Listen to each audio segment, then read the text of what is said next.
সূরা ইউসুফ পাঠ পর্ব 91 থেকে 95 পাঠে মনিরুজ্জামান প্রমুখ।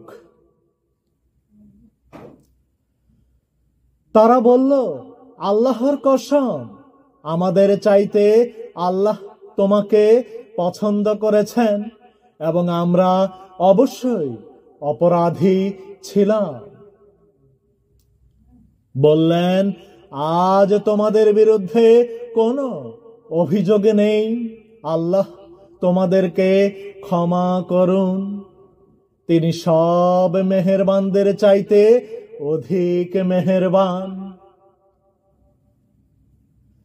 তোমরা আমার এ জামাটি নিয়ে যাও, এটি আমার পিতার মুখমণ্ডলের উপরে রেখে দিও, এতে তার দৃষ্টিশক্তি ফিরে আসবে। আর তোমাদের পরিবারবর্গের সবাইকে আমার কাছে নিয়ে এসো। যখন কাফেলা রওনা হলো, তখন তাদের পিতা বললেন, যদি তোমরা আমাকে অপ্রকৃতিস্থ না বলো, তবে বলি, আমি নিশ্চিত রূপেই ইউসুফের গন্ধ পাচ্ছি।